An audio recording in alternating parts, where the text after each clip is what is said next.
No Place Like Home is a farming game brought to us by Chicken Launcher. In this game, almost all of humanity has left Earth behind, leaving it a dirty, trash-filled mess. You and a few others stayed behind, so now it's up to you to clean up everybody else's mess, rebuild society, and build a sustainable farm while also getting rid of hostile robots. While this game does have its own set of issues and annoyances, this game is already proving to be an extremely fun and refreshing concept with potential to be even better in the future.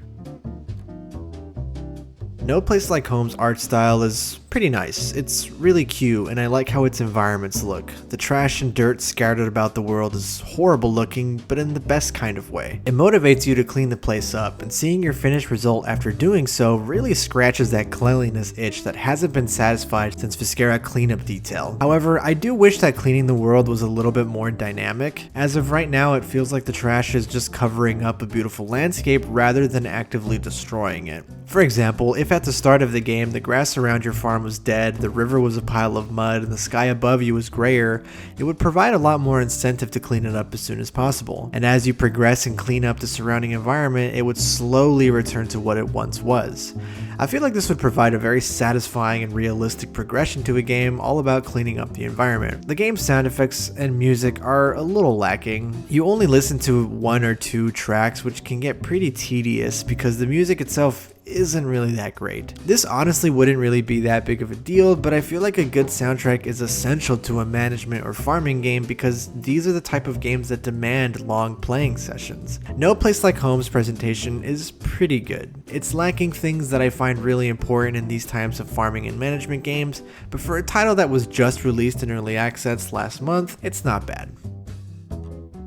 No Place Like Home is a farming game at its core. You get seeds, you plant them, water them, and wait. It doesn't do anything fundamentally different, so if you're not a fan of farming games, then I recommend you skip this one. If you are a fan of these games, then No Place Like Home fits in quite nicely to what you're used to. It's just a little rough around the edges. The main gameplay loop you're going to be doing is watering your plants, exploring the world, cleaning up all the garbage, talking to NPCs, taming animals, and fighting enemies. There's a nice variety of things to do, so it's safe to say that you're going to be kept pretty busy throughout your in-game day, which really makes the time fly by.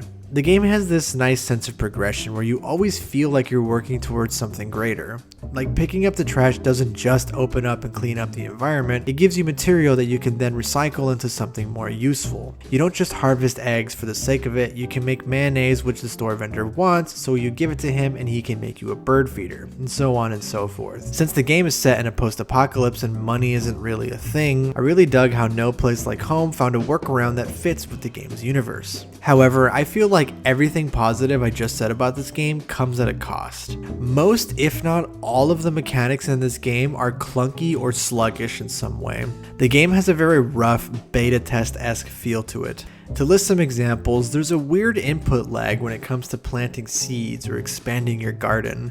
I found myself getting stuck or fidgeting around when I tried to feed my animals. The combat is super floaty and none of the hits seem to have any sort of impact. The day and night cycle is super sudden and there's a lot of misspellings on the menus. There's plenty more annoyances, but these were the few that I wanted to list. And that's kind of where I'm stuck on this game.